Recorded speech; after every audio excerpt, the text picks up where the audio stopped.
Merci. Je crois que Mme Massat avait demandé la parole. Vous avez la parole.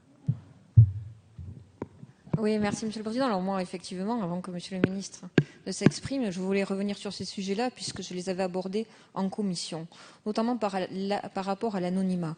Et il est vrai que pour avoir eu le temps de tester entre la semaine dernière et aujourd'hui, et en avoir discuté un petit peu autour de moi, notamment en rencontrant de jeunes femmes et de jeunes adolescentes, le problème de l'anonymat serait partiellement réglé par la faculté de pouvoir acheter ces tests de grossesse à un autre endroit qu'en d'une pharmacie. Je suis issue d'un territoire rural, voire très rural, où effectivement, éventuellement, quand vous faites un achat dans une pharmacie, déjà vous rentrez dans la pharmacie, vous connaissez tout le monde. Et c'est bien normal, parce que vous êtes dans un village, une commune, la plus grande étant 12 000 habitants dans l'Ariège, vous voyez ce que ça peut donner. Donc forcément, le fait d'aller sur des grandes surfaces, même que nous n'ayons pas d'hypermarché, nous avons quand même des grandes surfaces, ça permet d'avoir un achat qui se fait en termes plus confidentiels, car pour ces personnes-là, bien sûr, c'est là où c'est le plus délicat et où le passage à l'acte de l'achat est compliqué et de le faire à la portée de tous, ou du moins à la vue de tout le monde,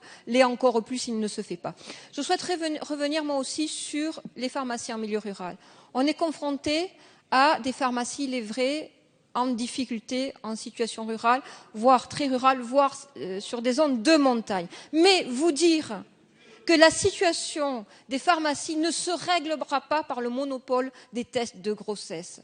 Aujourd'hui, il y a un travail qui est engagé par le gouvernement à travers le pacte territoire santé et qui, à ce titre-là, entend travailler sur un certain nombre de pistes pour accompagner les pharmacies rurales, voire très rurales, sur des métiers complémentaires, sur des services complémentaires qui pourraient être rémunérés et qui, dans ce cadre-là, permettraient de conforter le réseau de nos pharmacies rurales sur nos territoires. Mais moi aussi, je partage l'avis de Monsieur le Ministre et ce n'est pas, bien sûr, le chiffre d'affaires de la vente de tests de grossesse dans ces pharmacies qui permettront leur maintien. En revanche, l'accompagnement du gouvernement sera beaucoup plus efficace et pertinent.